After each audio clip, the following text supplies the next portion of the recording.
Capítulo 13. Después del desfile, parte primero. Y entonces las calles quedaron en silencio. No era el silencio de la paz. No, era el silencio del agotamiento, de la ruina. Un líquido maldito manchaba la nieve con vetas negras.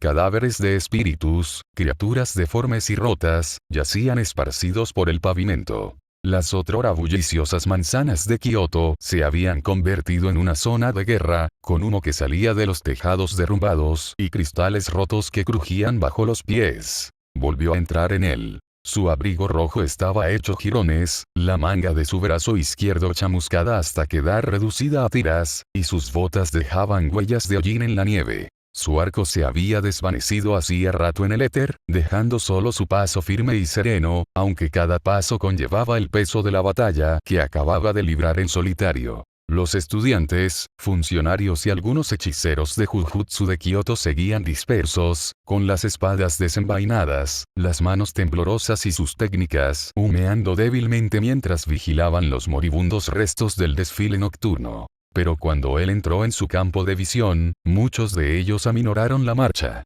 Se detuvieron. Se quedaron mirando. Porque parecía salido de una leyenda. Marcado por las cicatrices, quemado, pero intacto. El tipo de hombre que luchaba no con fuerza prestada, sino con algo terriblemente propio. Una a una, sus escaramuzas fueron terminando. El último espíritu maldito cayó, gritando antes de ser partido en dos por el ráfaga de viento de Momo mientras volaba en escoba. Kamo Noritoshi bajó su arco, jadeando, mientras sus flechas humeaban por el frío. Mai Zenin se apoyó en una farola, magullada pero con una sonrisa burlona que la caracterizaba, una mezcla de orgullo e irritación. Y entonces, de nuevo el silencio.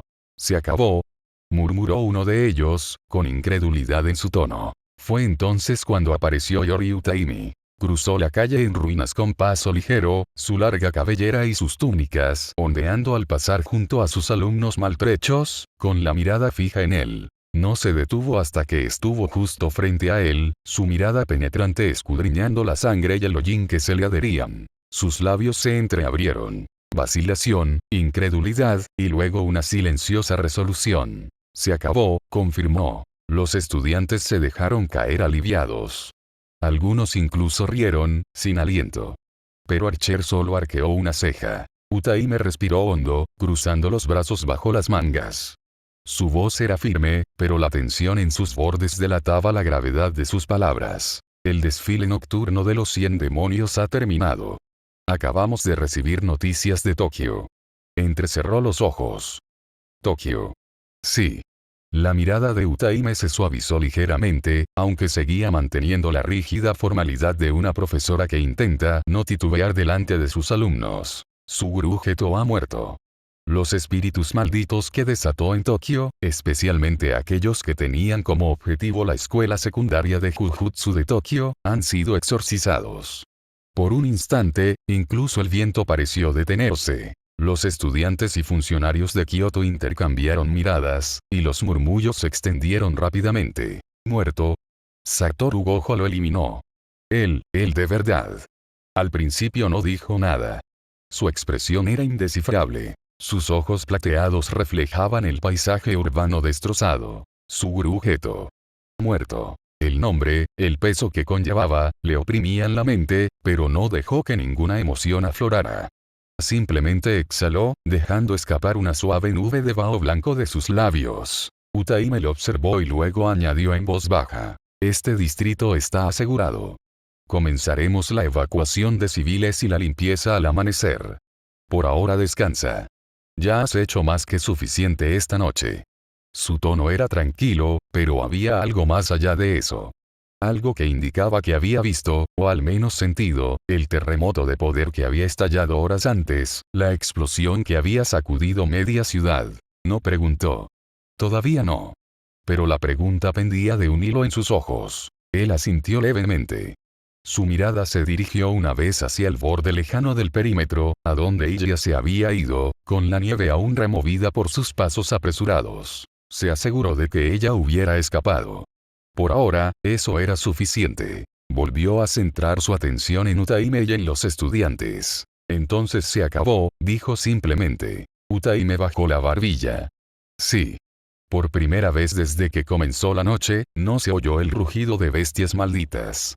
Ni el temblor de la muerte que se aproximaba. Solo se oía el crepitar de fuegos lejanos y el lento e incierto alivio de los supervivientes. Se encontraba en medio de todo, en silencio, impasible, pero innegablemente en el centro de la tormenta que finalmente había amainado. Luego metió la mano entre los pliegues de su maltrecho abrigo rojo y sacó su teléfono.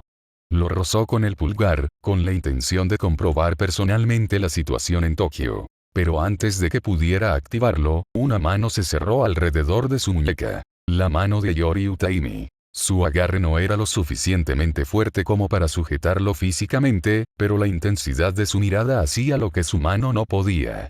Espera, dijo con firmeza. Inclinó ligeramente la cabeza. ¿Qué es? Utaimi apretó la mandíbula. ¿Qué acabas de hacer ahí fuera? Parpadeó. Por una vez, la pregunta pareció desconcertarlo. ¿Qué quieres decir? Quiero decir, insistió Utaime, acercándose, 1/4 parte de las fuerzas de los espíritus malditos se separaron del desfile y vinieron directamente hacia ti. No nosotros. No el Instituto de Kioto. No los civiles. Tú. Entrecerró los ojos. No finjas que no te has dado cuenta. Los alumnos que estaban cerca se removieron incómodos, alternando la mirada entre su profesor y el misterioso hombre vestido de negro y plata. Su respuesta fue un encogimiento de hombros silencioso. Eran espíritus. Atacaron. Los eliminé. Eso es todo. Pero Utaime no se lo creyó.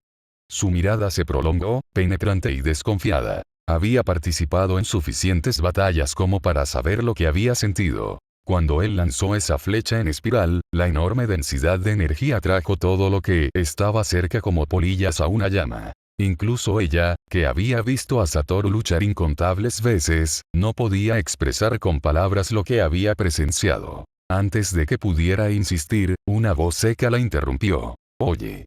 Gojo.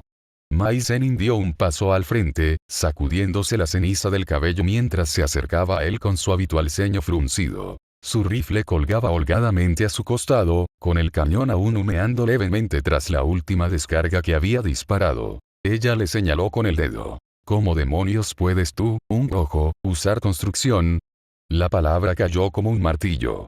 Los estudiantes que los rodeaban se tensaron, mirándose unos a otros con confusión. Utaime se puso rígida, su mirada pasó de Mai a Archer, y luego volvió a Mai. Mai. Pero Mai no iba a ceder. Entrecerró los ojos, mirando a Archer como si intentara desvelar la verdad bajo capas de piel. No te hagas el tonto. Lo vi. La forma en que hiciste esas armas, como si fueran solo ideas que tomaron forma. Eso es construcción. Esa es mi técnica innata. La técnica de un Zenin. Su tono era cortante, casi acusatorio. Nunca he oído que un gojo lo haya usado. Entonces, ¿cómo puedes tú, un gojo, escupió la palabra con abierto desdén, usarlo? Por un instante, el ambiente se tornó tenso por el silencio. Los estudiantes se inclinaron ligeramente hacia adelante, con una tensión palpable. Su expresión no cambió. Ni sorpresa. Ni negación. Ni enfado. Solo esa misma calma indescifrable mientras sus ojos plateados contemplaban a Mai. Y luego, soltó una risita apenas audible. Un sonido bajo y sin humor. Estás equivocado. Los ojos de Mai se entrecerraron. No juegues conmigo. Sé lo que vi. Archer simplemente negó con la cabeza, apartando la mirada como si el asunto no mereciera atención. Estoy bastante seguro de que en el pasado hubo algunos que podían usar esa técnica y no pertenecían a la familia Zenin. Pero incluso si yo la tuviera. Comenzó a mirarlo con frialdad y con dureza. ¿Por qué debería responderle a un Zenin? Escupió, y Mai Zenin solo llenó sus ojos de desdén aún más. Eso no hizo más que aumentar la sospecha, tanto en la mirada de Mai como en el ceño fruncido de Utaimi. Pero él ya había vuelto a coger el móvil, rozando la superficie con el pulgar, y su atención se desviaba de nuevo hacia la lejana ciudad de Tokio. La mirada de Mai era tan penetrante que podía cortar piedra. Su voz salió baja, casi un siseo. Sus ojos se entrecerraron. ¿Quieres decirme que hay algo más? ¿O tal vez lo tuyo no es construcción? Entonces dime, ¿cómo demonios puedes usarlo así? invocando flechas. Flechas. Su exigencia quedó suspendida en el aire como una espada. Algunos estudiantes de Kioto se miraron entre sí, esperando la inevitable chispa. Teniendo en cuenta que solo puedes fabricar balas, diría que la sangre Zenin lo hace lento, respondió con sarcasmo. Por supuesto, vislumbró la técnica de Mai Zenin y cómo se parecía a su propia magia. Oh, perdón, quise decir una bala. Pero lo que vio fue que ella solo creó una bala. Dado que su rifle era real, dedujo que había consumido demasiada de sus reservas. ¿Cómo te atreves? Antes de que pudiera continuar, otra voz rompió el silencio. Tranquila. Suave. Casi demasiado serena. Ahora. Noritoshi Kamo dio un paso al frente, sacudiéndose la ceniza de la manga con precisión aristocrática. Incluso después de la carnicería en el campo de batalla, se comportaba como si acabara de salir de una reunión formal. Sus ojos oscuros se movían entre la chica Zenin y el chico Gojo, leyendo la tensión como si fueran líneas en una página. Las familias Zenin y Gojo siempre han estado entrelazadas, dijo con ligereza. Durante siglos, sus disputas han envenenado el ambiente del mundo del Jujutsu. Parece que incluso ahora, esas sombras persisten, incluso en batallas que no son suyas. Su mirada se dirigió hacia Mai. Y tu agresividad, Zenin, dista mucho de ser sutil. Mai resopló y desvió la mirada, pero apretó los puños a los costados. El tono de Noritoshi se hizo más grave, aunque seguía siendo firme. Quizás no deberíamos dejarnos llevar por estas viejas rivalidades esta noche. El desfile nocturno ha terminado. Debemos centrarnos en eso. Archer ladeó la cabeza, con expresión indescifrable, y luego metió la mano en el bolsillo de su abrigo. Su teléfono brilló débilmente bajo la luz fragmentada de la farola. Disculpe, dijo. Su tono era monótono y desdeñoso. Tengo que hacer una llamada. Se giró como si ninguna de sus miradas importara, pero... Oye. La estruendosa interrupción resonó como un trueno por la calle en ruinas. Aoi Tede irrumpió en escena, con sus anchos hombros llenando el espacio y el pecho aún brillante de sudor a pesar del frío aire nocturno. Se movía con la seguridad arrolladora de quien ya había decidido que la habitación le pertenecía. Su sonrisa era contagiosa, salvaje y absurdamente aguda. Cuando supe lo del hermano de Satoru Gojo, la voz de Tede se elevó, llegando a todos los estudiantes de Kioto que aún se encontraban cerca. Pensé, por fin. Alguien digno. Alguien que podría responder a la única pregunta que realmente importa en este mundo. Se golpeó el pecho con la palma de la mano, y su risa atronadora resonó entre las ruinas. ¿Pero qué veo ante mí? Su sonrisa se ensanchó, sus ojos brillando con provocación. ¿Es el hombre que se codea con los más fuertes? ¿O simplemente otro hijo de nepotismo, un pálido reflejo que se arrastra tras la sombra de su hermano? Las palabras resonaron en el aire como chispas. Algunos estudiantes se quedaron paralizados, esperando que estallara una pelea. Utaime gimió suavemente, mientras se masajeaba las sienes. No se inmutó. No frunció el ceño. No cayó en la trampa. Él simplemente se encogió de hombros. Eso depende de a quién le preguntes.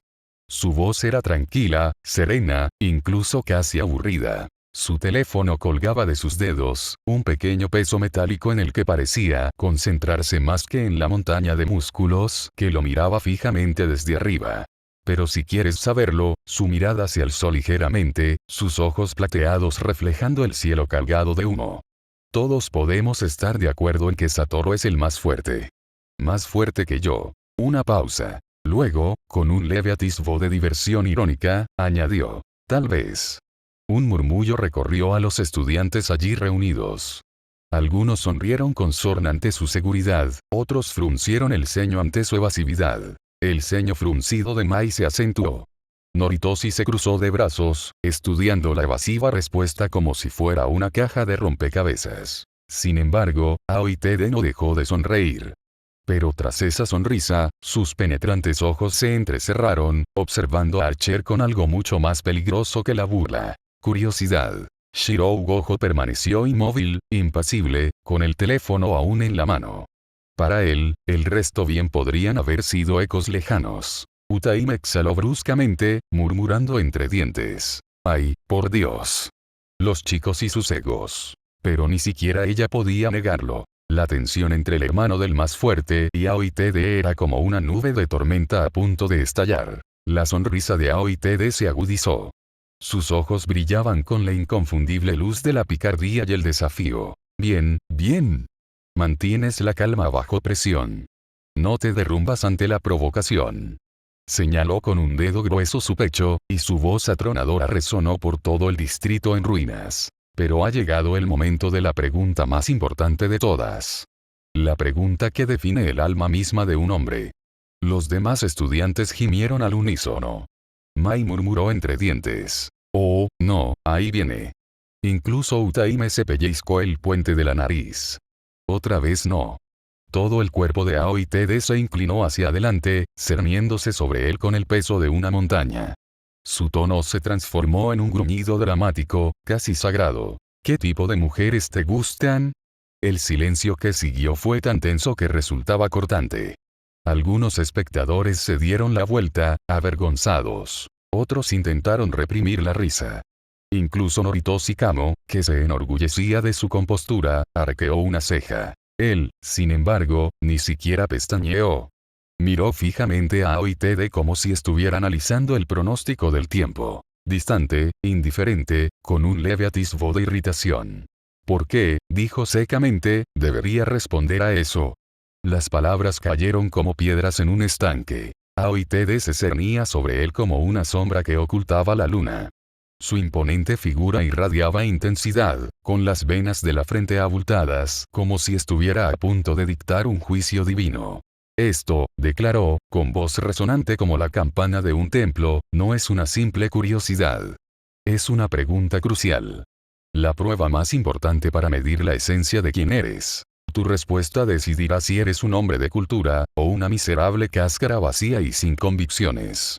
El hombre en cuestión ladeó ligeramente la cabeza, impasible. Parece más bien que buscas una excusa para darme una lección.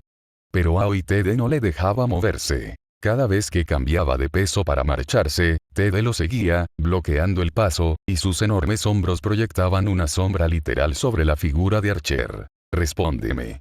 Gritó Aoi TD. Muéstrame la esencia del alma de Shirou Gojo. Frunció el ceño. Esto era una pérdida de tiempo. Necesitaba hacer una llamada. Averiguar cómo estaba Tokio, averiguar cómo estaba Satoru. Cuanto más tiempo entretenía a ese lunático musculoso, más tiempo permanecía allí de pie en lugar de hacer algo útil. Con un suspiro silencioso, cedió.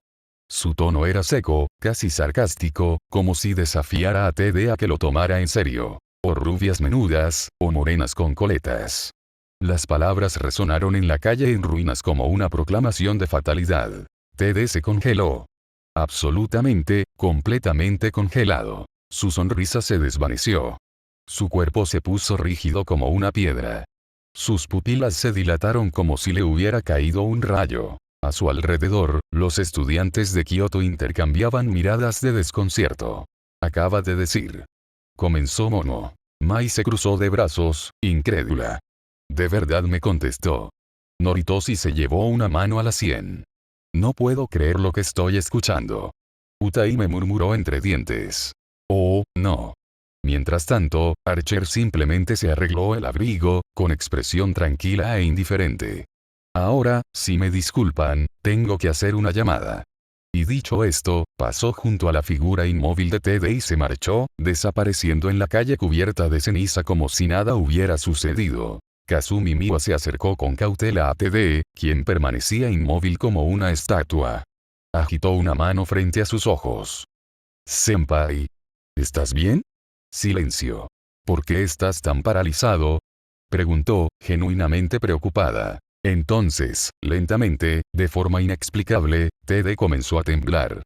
Apretó los dientes. Apretó la mandíbula. Sus ojos se encendieron con una furia más ardiente que llamas malditas. Una tormenta de energía iracunda brotó de él, haciendo temblar el suelo bajo sus pies. Su rugido rasgó el cielo nocturno. Shirou Gojo. El equipo de Kioto se estremeció ante la intensidad de su voz. Y jamás te perdonaré. Eres mi enemigo jurado de por vida. El grito resonó por todo el distrito, haciendo que la nieve se desprendiera de los tejados en ruinas. Los estudiantes de Kioto se quedaron mirando, atónitos. Menudo idiota, murmuró Mai, sin inmutarse. Noritoshi suspiró, frotándose el puente de la nariz. Esto es ridículo. Yaoi Tede, con los puños apretados y los ojos brillando con santa convicción, señaló dramáticamente en la dirección en la que él se había ido. Recuerda mis palabras. Juro por mi vida que nunca te perdonaré. Ahora bien, ¿qué era exactamente lo que imaginaba? Los terrenos del Instituto de Jujutsu de Tokio permanecieron en silencio tras el caos. Restos de mampostería destrozada cubrían el patio, trozos de piedra vieja y madera carbonizada esparcidos entre brasas que aún brillaban tenuemente. El frío aire nocturno traía consigo el sabor acre de una energía maldita que hacía tiempo se había extinguido, y sin embargo, el silencio se sentía más pesado que la batalla misma. La luna brillaba en lo alto, pálida y vigilante, proyectando largas sombras sobre el suelo en ruinas. Satoru Gojo permanecía acurrucado entre los escombros, con sus largas piernas flexionadas bajo él. Su cabello blanco reflejaba la tenue luz, brillando como escarcha, pero su cabeza permanecía gacha. La venda que tantas veces le hacía parecer distante ya no estaba allí, pues parecía pesarle, ocultando su expresión en la penumbra. Sus radiantes ojos azules estaban allí para que nadie los viera, excepto los muertos. Su energía habitualmente incansable, esa arrogancia que nunca lo abandonaba ni siquiera en combate, había desaparecido. Él estaba quieto. Demasiado quieto. Frente a él yacía la razón. El teléfono en su bolsillo vibró. Un zumbido apagado e insistente que resultaba extraño en el profundo silencio. Por un instante, Satoru no intentó alcanzarlo. Simplemente se quedó sentado, con los dedos relajados sobre las rodillas, como si moverse pudiera romper algo frágil en su interior. La vibración continuó y, finalmente, con un movimiento lento, casi a regañadientes, logró soltar el teléfono. Echó un vistazo al identificador de llamadas y luego se lo llevó a la oreja. Yo, dijo. La voz al otro lado del teléfono era firme, reflejando el peso del cansancio pero también de la responsabilidad. Llamando. Hermanito. Por fin, dijo su hermano pequeño con voz firme y controlada. ¿Cuál es la situación en Tokio? Los labios de Satoru se crisparon, formando algo parecido a una sonrisa. En un instante, su tono se animó, y la forzada ligereza se instaló como una armadura. Bueno, resulta que Suguru no eligió el centro de la ciudad. En cambio, hizo del Instituto Jujutsu su escenario. Así que, naturalmente, vine a saludarlo. Soltó una leve risita. Primero tuve que limpiar a su séquito. Usuarios malditos, algunos de sus bichos raros. Un poco ruidoso, pero nada demasiado grave. Hubo un instante de silencio. ¿Y qué hay de Suguru? Preguntó Shirou con tono cortante y urgente. ¿Lo confrontaste? Satoru volvió a bajar la mirada. Apretó el teléfono con fuerza, aunque su voz no delataba nada. No, respondió simplemente. No tuve esa oportunidad. Uno de mis alumnos se encargó de ello. ¿Uno de tus alumnos? Sí. Satoru se echó ligeramente hacia atrás, aunque sus ojos no se apartaron de lo que tenía delante. Yuta Okotsu. Te caería bien, la verdad. El chico tiene agallas. Al principio pensé que estaba embrujado, maldito por un espíritu. Pero no. Sus labios se curvaron en una sonrisa que no le llegaba a los ojos. Él mismo la maldijo. El vínculo entre ellos era tan fuerte que la transformó en uno de los espíritus malditos más poderosos que jamás haya visto. Pero ya se acabó. Asunto resuelto. Por otro lado, su hermano no dijo nada. Satoru continuó, con la voz cada vez más suave, como si hablara más consigo mismo que con su hermano. Los altos mandos se volverán locos por él. Pero Yuta estará bien. Me tiene a mí. O a nosotros, de hecho. ¿A qué te refieres con nosotros? Preguntó la otra persona al otro lado de la llamada. Dudó un momento y luego añadió. Es familia. Lejanamente, pero aún así. Pariente nuestro. Resulta que Yuta desciende de Sugawara Michisane. Igual que nosotros, los Gojo. ¿Puedes creerlo? Nunca pensé que conocería a un primo tan fuerte. Probablemente, más fuerte que tú, hermanito. Tras toda la revelación que hizo, Satoru esperaba que la respuesta de su hermano pequeño fuera de sorpresa. Pero en cambio, se hizo el silencio. El silencio se prolongó antes de que su voz volviera a resonar, esta vez con más fuerza. Satoru. ¿Estás bien? La pregunta cayó como un peso. Por primera vez, la sonrisa se desvaneció. Es lo que es, dijo Satoru, con ligereza, demasiado ligereza. Pero la pausa antes de las palabras lo delató. Su hermano pequeño no insistió. Conocía a su hermano desde hacía el tiempo suficiente como para reconocer la máscara al oírla. Bien, espero que puedas encargarte de eso allí, murmuró. Yo me encargaré de lo que quede aquí. Oh. Hablando de eso, ¿qué tal estuvo en Kioto? ¿Lo diste todo como Yuta y yo, o te quedaste en la banca? ¿Te convertiste en suplente en lugar de titular en el partido importante? Satoru volvió a usar su tono alegre y juguetón. Es lo que es, respondió la llamada con el mismo tono que Satoru había usado para decir lo mismo. Oye, no uses mi frase y empieces a imitarme, Shirou. ¿Me diste escalofríos? Joder. Simplemente se encogió de hombros ante la actitud de su hermano pequeño. Te informaré más tarde por chat en lugar de por llamada. Dicho esto, Satoru soltó una leve risita. Sí, sí. Me aseguraré de preguntarle a Utaime sobre tu actuación. Jejeje. El ánimo de Satoru regresó con toda su fuerza, aunque frágil en los bordes. No te hagas el héroe, mocoso. Megumi y Tsumiki te están esperando. No las dejes en ascuas. Su hermano pequeño emitió un leve gruñido de asentimiento. Hasta luego. La línea se cortó. Satoru bajó el teléfono lentamente, dejándolo sobre la piedra rota que tenía al lado. Su mano se quedó allí un instante, temblando levemente, antes de dejarla caer sin fuerza sobre su muslo. Volvió el silencio. La máscara se agrietó. Toda la bravuconería, todo el humor, toda la confianza inquebrantable, todo había desaparecido. Lo que quedaba era crudo, pesado, sin protección. Por una vez, el hechicero más poderoso del mundo no parecía más que un hombre. Sus hombros se desplomaron. Sus labios se entreabrieron, pero no pronunció palabra. En cambio, su mirada volvió a posarse en el cuerpo que yacía ante él. Suguru Geto. Antes era su mejor amigo. Antes era su igual. Aquella que reía con él en patios soleados, que compartía comidas y secretos, que hacía promesas tontas en las que ambos creían. Aquel que le dio la espalda, que se convirtió en enemigo, y sin embargo nunca dejó de ser alguien a quien él recordaba como su gurú. Ahora solo queda un cadáver sin vida, tendido sobre las piedras en ruinas de la escuela que una vez ambos llamaron hogar. Satoru extendió la mano, pero se detuvo justo antes de tocarlo. Sus dedos quedaron suspendidos en el aire y luego se cerraron en un puño. Su aliento escapó tembloroso, empañando levemente la fría noche. Es lo que es, susurró de nuevo. Pero esta vez, las palabras temblaron, frágiles, y se rompieron contra el silencio. Y allí permaneció, Satoru Gojo, agachado ante el cadáver de Suguru Geto, con solo la luna y las sombras como testigos de su dolor. Durante un buen rato, permaneció inmóvil. Dejó el teléfono colgando a su lado, con los dedos relajados, como si el simple hecho de sostenerlo le hubiera agotado las últimas fuerzas. Tenía los ojos ligeramente húmedos por los bordes, la respiración tranquila pero superficial. Ni alumnos. Ni compañeros. Ni testigos.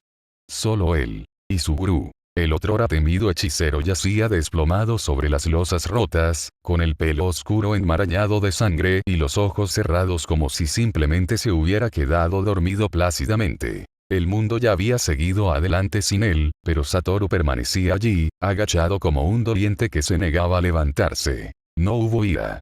Ni gritos. Ni lágrimas.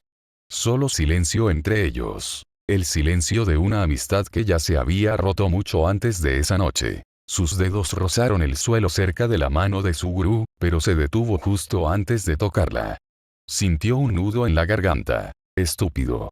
La palabra se le escapó, tan silenciosa que se desvaneció en el aire invernal. Luego cerró la boca, sellándolo todo de nuevo, como siempre hacía. Para todos los demás, él era Satoru Gojo. El más fuerte, intocable, inquebrantable. Pero allí, en ese momento íntimo, era simplemente un hombre que se despedía del único amigo que realmente lo había comprendido. La llamada finalizó con el leve clic que indicaba que la línea se había cortado. Se quedó un rato, con el teléfono ligeramente presionado contra la palma de la mano, como si sostenerlo más tiempo pudiera mantener viva la conversación. Permaneció allí, en la quietud posterior al suceso, rodeado por los tenues rastros de energía maldita que aún merodeaban por el aire de Kioto, con la mirada perdida en el horizonte donde las estrellas brillaban débilmente tras las nubes que se desplazaban. La voz de Satoru aún resonaba en sus oídos. Fuerte, juguetona, descaradamente despreocupada, como si acabara de salir de un espectáculo cómico en lugar de un campo de batalla. Pero él había captado lo que otros podrían haber pasado por alto. Su hermano tardó un poco en responder. Había una suavidad en las sílabas que rara vez usaba. Un atisbo de contención bajo toda su bravuconería. No fue gran cosa. Solo un breve instante de silencio. Pero para Satoru Gojo, el silencio lo era todo. Está de luto, murmuró para sí mismo. La confesión quedó suspendida en el aire, frágil, pesada. Guardó el teléfono en el bolsillo e inclinó la cabeza hacia el cielo, dejando que el frío viento nocturno le rozara la piel. Se suponía que no debía fijarse en esas cosas. Él no. Se suponía que debía ser distante, eficiente y avanzar sin mirar atrás. Un contraguardián no se detenía ante el dolor, ni el suyo propio ni el de nadie más. Eran verdugos, no consoladores. Pero este ya no era el trono. Esta no era la eternidad estéril e interminable de un hombre que había muerto una vez y había quedado atado para siempre. Esta era su vida. Una nueva. Y de alguna manera, a pesar de todo, se había encontrado atado a alguien como Satoru. Hermano. La palabra le resultaba extraña y pesada, como un arma desconocida en la mano. Incómoda, pero a la vez reconfortante. Era, sin duda, el hermano de Satoru, ya fuera por lazos de sangre o por haber compartido la infancia. Había crecido a su lado, había vivido bajo la misma presión familiar, aunque también los mismos años de risas y peleas, sobre todo de Satoru y no de él.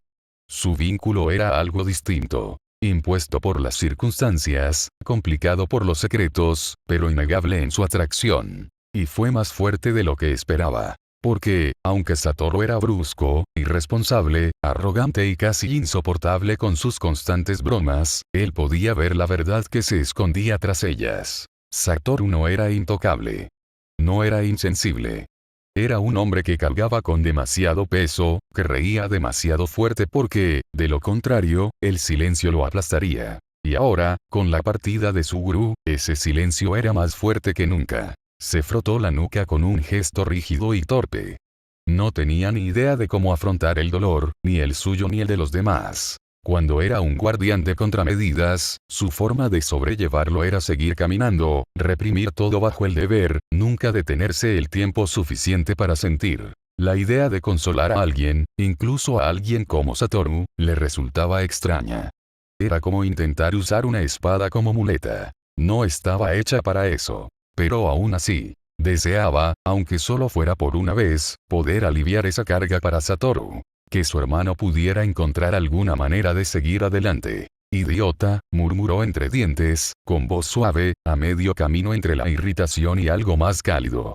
No sabía si se refería a Satoru, a sí mismo o a ambos. La noche solo respondió con el susurro del viento, que traía el tenue aroma de la nieve a través de las calles en ruinas. Por un instante, se quedó allí parado, observando cómo su propio aliento se convertía en vaho y se desvanecía en la oscuridad. Su mano permaneció a su costado, con los dedos cerrados en un puño flojo. Sus pensamientos volvieron, sin que él pudiera evitarlo, al hombre que había estado en el centro de todo este caos. Su gurú Geto. Aun sin haberlo visto cara a cara esta noche, sentía que podía imaginarlo con la misma claridad que la última vez que lo vio. Un hombre cuyo camino siempre lo había llevado al mismo callejón sin salida. Un hombre cuyos ideales, por mucho que se aferrara a ellos con pasión, jamás podrían sobrevivir al peso de la realidad. Ya lo había visto antes. Lo había visto en otros, y él mismo lo había vivido. Su predicción había sido correcta desde el principio.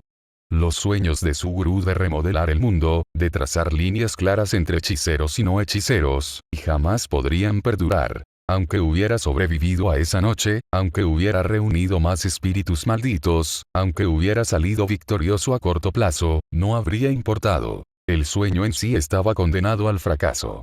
Sus cimientos se resquebrajaron desde el principio. Suguru jamás prevalecería, ni contra él ni contra Satoru, ni contra el mundo, ni siquiera contra sí mismo. Y sin embargo, a pesar de estar en desacuerdo con cada fibra de su ser, podía sentir un tenue e incómodo vínculo de afinidad con aquel hombre. Porque una vez, hace mucho tiempo, o quizás no tanto, en su fragmentada percepción del tiempo, él había sido igual. Un hombre que perseguía un ideal tan absoluto que lo consumía. Héroe de la justicia. Las palabras aún resonaban amargamente, como un conjuro casi olvidado. Quería salvar a todos. Quería cargar con los pesos que otros no podían. Quería ser un escudo, una espada, una luz para aquellos que permanecían en la oscuridad. Y al final, lo había devorado. Igual que Suguru. Dos hombres que una vez creyeron que los ideales por sí solos podían cambiar el mundo. Dos hombres que se quebraron cuando esos ideales se convirtieron en sus cadenas. Lo mismo, ¿eh? Las palabras salieron de sus labios en un susurro bajo, casi una risa, aunque carecía de humor. Era irónico. Él se encontraba en el extremo opuesto del sueño de Suguru, luchando por los débiles mientras Suguru buscaba desecharlos, y sin embargo, sus caminos habían convergido en la misma ruina. Ambos consumidos por el peso de sus convicciones. Ambos terminaron no como hombres, sino como advertencias. O mueres como un héroe, o vives lo suficiente como el villano. Las palabras que una vez le dijo a Suguru resultaron ser bastante ciertas, hasta que se volvieron erróneas para Suguru Geto, murió como el villano. Quizás por eso la tristeza en la voz de Satoru lo había perturbado tanto. Y tal vez, solo tal vez, Satoru también se había dado cuenta de eso. Exhaló lentamente, su aliento desvaneciéndose en la fría noche. No era compasión. No era perdón.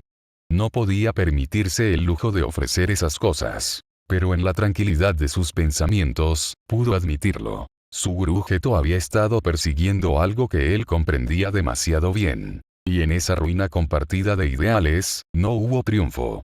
Solo el vacío consuelo de saber que ninguno de los dos había tenido jamás una verdadera oportunidad. Las voces de los estudiantes de Kioto y sus instructores aún resonaban débilmente a sus espaldas. Discusiones, alivio, agotamiento y la risa entrecortada de quienes habían sobrevivido a otra noche. Pero no se detuvo. No se dio la vuelta. Allí ya no había nada más para él. Sin decir palabra de despedida, se apartó del grupo y se adentró en las calles de la ciudad. El resplandor de los fuegos lejanos y el hedor acre del humo se iban desvaneciendo, perdiéndose en el aire invernal. El desfile nocturno había terminado. Kioto había resistido. Y su participación en él, por pequeña que hubiera sido, había concluido. Sus botas resonaban suavemente sobre el pavimento vacío mientras caminaba. Por primera vez en horas, el silencio lo envolvía. La idea de volver a llamar a Satoru le pasó brevemente por la cabeza, pero la descartó. Satoru necesitaba soledad en ese momento. El dolor era demasiado reciente, y aunque quisiera ayudar, sabía que no era él quien podía. No cuando apenas sabía cómo lidiar con el suyo propio. En cambio, sus pensamientos se desviaron, inevitablemente, hacia ella. Su rostro se alzó espontáneamente en su recuerdo. Los ojos muy abiertos, el leve temblor en su voz cuando se había quedado paralizada un rato antes, y luego la inconfundible oleada de energía maldita que brotó de ella cuando su miedo alcanzó su punto máximo. Eso era algo que no se esperaba. No de ella. No de aquí. Mañana, ella le haría preguntas. Él lo sabía. Sobre quién era. Sobre lo que había hecho. Sobre cómo era realmente este mundo. Y él no tenía ninguna intención de encontrarse con ella. La sola idea de que se acercara a esa vida, de que se dejara arrastrar a la inmundicia de las maldiciones y la brujería, era insoportable. No era su carga. Nunca debería serlo. Había pasado demasiado tiempo viendo cómo otros se dejaban consumir por caminos como este. Suguru, él mismo, incluso Satoru a su manera. Ella no tenía cabida allí. No, sería mejor que lo odiara. Que se mantuviera alejada. Que lo viera simplemente como una figura distante e inaccesible. Al día siguiente, cuando ella lo buscara, él no estaría allí. Eso ya lo había decidido. La brisa nocturna le agitaba el abrigo mientras caminaba, y su sombra se extendía tenuemente bajo el escaso resplandor de las farolas. Más adelante, esperaba la suite, un refugio tranquilo entre los pocos restos de la ciudad, donde sin duda Megumi y Tsumiki ya estarían descansando. Él regresaría con ellos, porque esa era su responsabilidad. Pero Iria, no. Apretó la mandíbula levemente. Ella no podía formar parte de esto.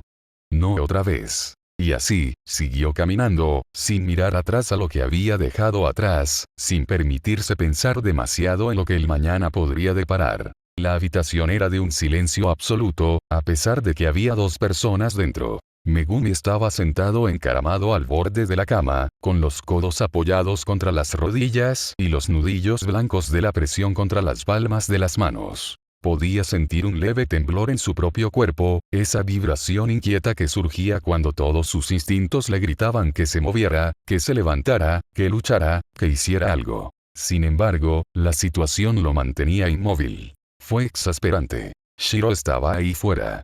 Solo. Enfrentándose a quién sabe qué, y Megumi estaba aquí. En una habitación tranquila, tras puertas cerradas, como una niña a la que resguardan de la tormenta. Apretó la mandíbula. Ya no era un niño que necesitara protección. Recordó la expresión de Shiro antes de marcharse. Tranquila, pero con ese filo de acero que solo afloraba cuando las cosas se ponían serias. Le había dicho que se quedara donde estaba y vigilara a Tsumiki. Sin discusiones. Sin posibilidad de seguirlo. Simplemente quédese. Megumi quería creer que eso bastaba. Que Shirou volvería, porque Shirou siempre lo hacía. Pero un nudo en el estómago le oprimía el corazón. Ese hombre tenía la costumbre de lanzarse a una batalla imposible, como si su vida no fuera más que otra herramienta que gastar. Recordaba cuando eran niños. Cuando acompañaban a Satoru en una misión durante su entrenamiento. La misión de Furoda Hills. Recordó cuando Shirou le había dicho que huyera, mientras que él se quedaría a luchar contra esa monstruosidad. Eran solo niños, pero Shirou entonces y Shirou ahora eran iguales. Su forma de actuar, de moverse, de hablar, incluso su forma de cocinar. A veces, Megumi se preguntaba si a Shirou siquiera le importaba sobrevivir. Ese pensamiento le oprimía el pecho con más fuerza de la que quería admitir. Entonces, auge. La explosión resonó en el aire, profunda y resonante. El cristal de la ventana vibró, el vidrio tembló levemente y el suelo pareció vibrar con el eco. Megumi levantó la cabeza de golpe, con todos los músculos del cuerpo tensados. Podía sentirlo. En algún lugar, allá afuera, se oía el sonido de una batalla. Tenía que ser así. Ese no era el tipo de sonido que se oye en una pelea normal. Era demasiado fuerte. El vacío en su estómago se hizo aún más profundo. A su lado, Tsumiki jadeó suavemente, el repentino sonido la sobresaltó. ¿Qué fue eso? Su voz temblaba, no de miedo, sino de una especie de preocupación sorprendida. Se llevó una mano al pecho, con los ojos muy abiertos, y se giró hacia él. Megumi, ¿estuvo tan cerca? ¿Fue una explosión de gas o algo así? ¿Dónde está Shirou? Está tardando demasiado afuera. Sus palabras le afectaron más que la explosión. Mantuvo la mirada fija en la ventana, en el leve temblor del cristal, cualquier cosa con tal de evitar sus ojos ni por un instante de más. Porque si la mirara querría decírselo. Querría contarle todo. Que espíritus malditos merodeaban afuera. Que Shirou luchaba contra ellos, tal vez incluso muriendo para mantenerlos a salvo. Que toda la ciudad estaba sitiada, sumergida en el caos de algo que ni siquiera podía empezar a imaginar. Pero ella no lo sabía. Ella no era como él. Ella no era como ellos. Ella no estaba atrapada en este mundo de sombras, energía maldita y derramamiento de sangre constante. Y tal vez fue mejor así. Megumi exhaló lentamente, liberando la tensión de sus hombros a pesar de que su interior gritaba. No es nada, dijo finalmente, intentando que su voz sonara firme y normal. No te preocupes. Shirou probablemente esté comprando algo de comer ahora mismo. La mentira surgió con más facilidad de la que debería. Pero la mirada de Tsumiki se detuvo en él. Buscando. Suplicando en silencio por más. Por un instante fugaz, estuvo a punto de derrumbarse. Quería decírselo. Para que ella supiera la verdad, para que comprendiera el peso que le oprimía el pecho. Para que no tuviera que cargarlo solo. Pero entonces vio su rostro. Suave, dulce, ajeno a la crueldad de su mundo. y no pudo hacerlo. Él no la involucraría en esto. Así que, en lugar de eso, se quedó sentado allí, fingiendo estar tranquilo mientras su corazón latía con fuerza en sus oídos. Fingía creer que Shirou volvería a cruzar esa puerta, vivo e ileso, aunque el eco de esa explosión aún vibraba en sus huesos. En su interior, sus pensamientos bullían. ¿Por qué estoy aquí? ¿Por qué estoy sentada en esta habitación mientras él está afuera? Si hubiera sido más fuerte, si hubiera tenido más control, más poder, más respuestas, podría haber estado al lado de Shirou. Podría haber luchado con él, en lugar de esperar como un cobarde, dejando que otro cargara con todo el peligro. Lo odiaba. Odiaba sentirse impotente. Apretó los puños con más fuerza, clavándose las uñas en las palmas de las manos. Shirou volvería. Tenía que hacerlo. Y cuando lo hizo, Megumi se juró a sí mismo que no dejaría que las cosas siguieran así. No seguiría siendo el que se queda atrás. La puerta se abrió con un clic. Megumi levantó la cabeza al instante, con todos los músculos tensos, casi esperando lo peor. Ropa ensangrentada, una expresión sombría, tal vez incluso silencio en lugar de palabras. Pero en lugar de eso, Shirou entró con un aire despreocupado y tranquilo, con una bolsa de plástico colgando de una mano. Ya estoy de vuelta, dijo simplemente, como si solo se hubiera ausentado unos minutos. El crujido de los envoltorios de los aperitivos se movió dentro de la bolsa. Paré por la tienda de conveniencia. Las carreteras estaban hechas un caos. Todo el mundo estaba en pánico por los cierres, así que el lugar estaba abarrotado. La mentira salió de su boca con tanta naturalidad que Megumi casi lo odió por ello. Sumiki se levantó de la cama de un salto, su alivio flotando tan rápido que casi se había convertido en pánico. Te habías ido para siempre. Estaba muy preocupada, Shirou. Parpadeó ante su tono, luego se encogió de hombros con indiferencia y dejó la bolsa sobre la mesa baja. Lo siento. No quería preocuparte. ¿Ves? Traje bocadillos. Levantó una de las bolsas ligeramente, como si fuera una ofrenda de paz. Eso solo hizo que frunciera aún más el ceño, apretando las cejas.